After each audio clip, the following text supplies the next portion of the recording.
Hey everyone, Internet PCS book reader here. Today I want to talk about Mickey 7 by Edward Ashton. I've never heard of this title before and I'm hoping that like a lot of others, the first time I listened to it is when I saw that Bong Joon-ho is making a movie with Robert Pattinson. I kinda wish I've never even saw the trailer for the movie yet because the book opened with "This is gonna be my stupidest death ever," which is wild when we have no context yet of what the story is going to be. And the clock shows 26 o'clock right on the dot, more than 2 hours than what we're used to. Again, another questionable line without the context, and for now our main character Mickey is not dead yet. He was walking on an ice field when he saw a stone face above that looked like a monkey face and fell into a hole that he missed. It would be a very cartoon death like in Tom and Jerry or Soul for reference, so it's understandable to be embarrassed if he were to die from it. Well, he is stuck inside the hole, but at least he can contact his friend Roberto to pick him up if Roberto is willing to go help him. Which surprisingly he don't want to. It's because of three things. One, Roberto is hovering far above Mickey. Too far according to him. Two, Mickey is on a creeper territory which is too dangerous. And three, Mickey is an expendable. Why would Roberto risk his life to save an expendable? Creeper, expendable, more questions that we'll have to figure out. But for now, Roberto is planning to let Mickey die because he'll wake up on his bed later anyway. Which Mickey just accepted for some reason. When Nasa, who seems like his girlfriend at the time, contacted him and was planning to rescue him, he remembered that he's in Creeper territory, so he lied to her saying that he's beyond saving, so she doesn't risk her life to save her. Showing how selfless our main character Mickey can be if he wanted to. Okay, let's get the question given by the context clues first because my channel is so small and any of you guys who accidentally click on my video must have been here after seeing the trailer and must have no idea about the context of the story. The setting of the world is in space on an ice planet with monsters they call Creeper, and Mickey is an expendable on this world, a guy who sold his life so they can clone and send him to dangerous places or doing deadly experiments that will most likely kill him. And if he died, they can just clone him back to live. Kinda like the Duncan Idaho from Dune series. With the current technology of this sci-fi world, they uploaded all of his memories, personality, hopes and dreams, even his love to those that he loved into a new body each time he is dead. And our current Mickey that is stuck in this hole is the 7th Mickey, about to be replaced by the 8th Mickey soon since he's abandoned all hope of anyone saving him. But he can't just sit there and wait until he's dead since he didn't bring any tool to help him die faster during his expedition, at least not any tool that he wanted to use. There's the self-burning one, but he'd rather not use it, so he stands up and started walking around inside the cave.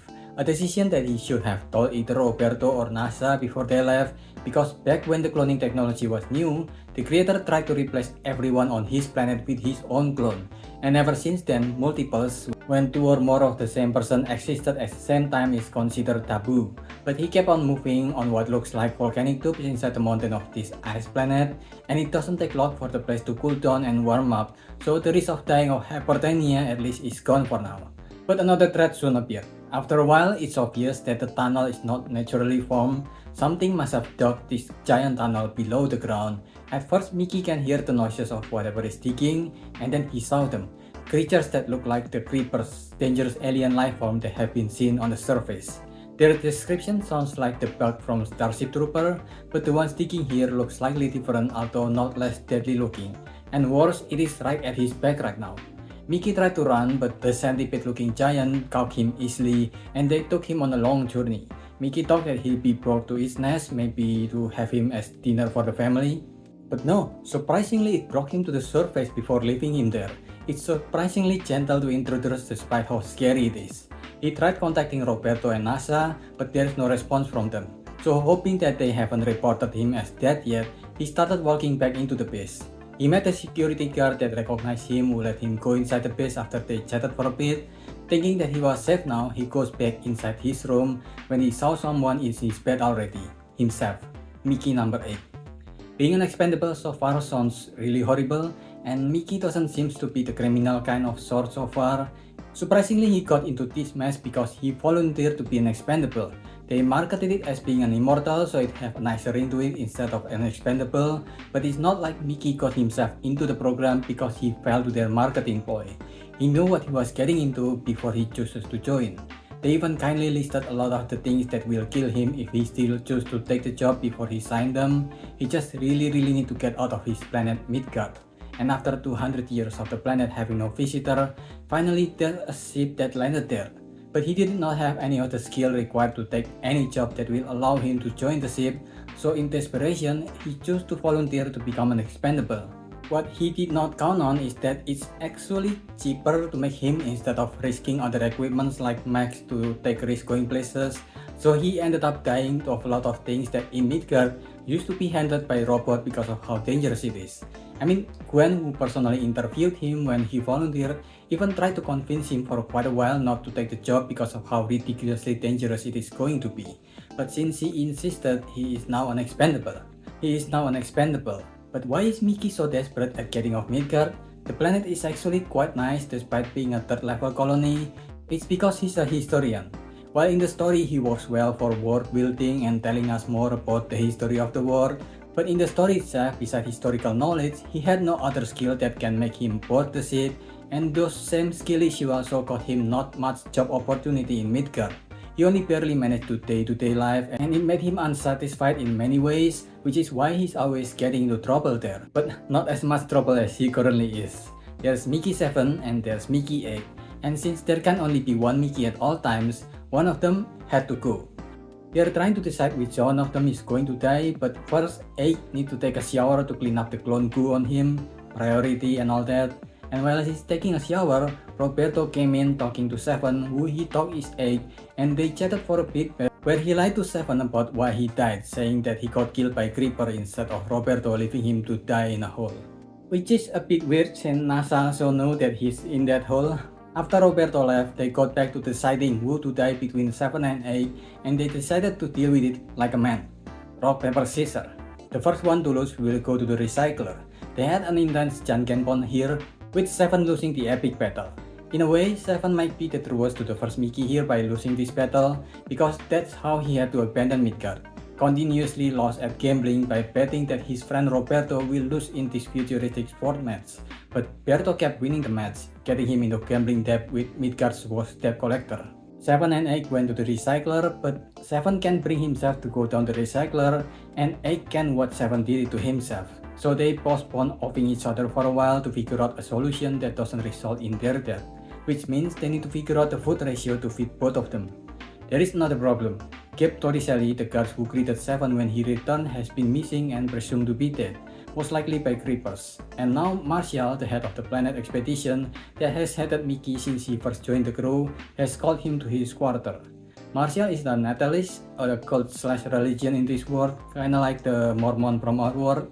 They believe that each person had a unitary soul, so they don't like expendables or any backup since that fact is against their opinion. And Marshall has been looking for an opportunity to get rid of Mickey. Marshall invited Berto and Mickey to his office because he wanted to question why Mickey 7 died and why he had to waste material to make Mickey 8, which makes Berto have to tell the truth that he left Mickey 7 to die in a hole. Berto apologized to Mickey for lying to him, and since Berto is his only friend in the colony, Mickey decided to let it go for the sake of their friendship.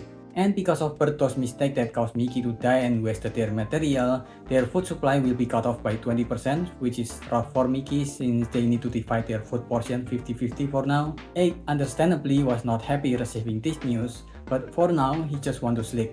And so does 7, but a call from work came in, and since 8 is the Mickey who let 7 leave, 7 is the one who had to go to work since 8 can... 7 is the one who had to go to work so 8 can sleep in. Gemma is the person who called him. She's the ship engineer who had been training him during his time on the expedition. She's also the person who taught him to use his burner in case of a scenario where Mickey needed to be remade into another Mickey. It's been twice now that the burner has been mentioned in the story, and you know what they say about Chekhov. If it's mentioned, it will have to be used. 7 arrived at where Gemma is. Berto, Marshall, and Dugan are also there. They found the body of another person, Gallagher, and a hole in the base that seems to be cut by the creepers. So the creeper not only managed to kill Gallagher, but also cut a hole in their steel base. The planet inhabitants is going after them, so they need to at least manage to capture one to study them to know what they're fighting against. Marshall sent 5 people to Sortie to get the sample, which includes 7. During the history of the world, which we knew from Mickey, there have been cases where planet expedition like this failed, and there was one that failed because the crew was attacked by the native there. And so far in this crew, 7 is the only one who encountered one of them personally and lived to tell the tale. But telling that tale means also telling them that he's a multiple that shouldn't exist, so he cannot tell them for now. But at least during this outing to get a creeper sample, he managed to kill one of them with an accelerator instead of the burner guard, subverting the Chekhov's usual route. He brought the body back despite 3 of the crew members becoming a victim of the creeper's attack. With the other prior to death now, 5 of the crew members are gone. Mickey 7 and the other survivor, Cat, went back to base along with the carcass of the creeper. They reported back to base and then they had lunch together where 7 took all the ration for the Mickey while flirting with Cat before NASA claimed him. He went back to his room to brief Egg on what happened so far, and finally after such a long day he can sleep now, which is not that much sleep since he had a nightmare and he had to wake up early. Mickey got another call to go out where he passed out while they were fighting creepers, but he survived once more. But because he passed out during the fight, he got the name of an expendable that is afraid of death, and a fight broke out because of the stress of the creeper's attack, which caused him to lose another 10% of his ration. Egg got mad at him, but he had a chance to go out with Nasha to beg her for some food, which 7 obliged. So 7 had to leave the room to find a space where people won't notice there are 2 of him. He ran to the gym to find Cat there. Cat's roommate just died after the last expedition and she doesn't feel like being alone. And 7 cannot go back to his room anyway, so he decided to keep Cat company. As a friend, nothing else happened. But they definitely got a lot closer after hanging out with each other, especially since they've been through a few suspension bridges together. With both Mickeys interacting with more people at the base, with 7's hand are injured during the fall, while 8 is fresh out of the oven, it didn't take long for people to notice there are 2 of them. Cat and Nasha is the first to confront him. At first, Cat doesn't want to report him to Commander, and Nasha preferred to have a threesome with both Mickeys. But when Cat saw the 3 of them in bed together, she decided to report them to Marshall, who put all 3 of them in prison. Marshall decided to give 7 and 8 a last mission, giving them antimatter bombs to eradicate all creepers. But what he didn't know is that the creeper is sentient enough to have learned some human language and how to use their communication device. Communication that the Mickeys have been randomly seeing pop out on their end, and with his newfound friend's help, Mickey 7 might have a chance to survive with his life, no longer being an expendable. The story is quite obviously a space colony version of the treasure ship, and it's not like the author is shy about that fact. He even mentioned the treasure ship analogy a few times during the entire book. But while it is a classic trope, the author did a great job in telling the story through the Expendables Mickey 7, and through him we also got a figurative look into how precious life is despite what a few cult believers believes. It helps that the characters are fun and unique without making them quirky characters, so the dialogues they have with each other is well written enough to feel like genuine conversation despite not all of them have the same character depth. If you guys are looking for a sci-fi to read, this is a real gem. Or you could just wait until the adaptation comes out, because I believe Robert Pattinson will make a great Mickey. I give this a 4. What do you think? Let me know if I missed anything, so leave your thoughts in the comment below and subscribe to the channel. That's about it. See ya.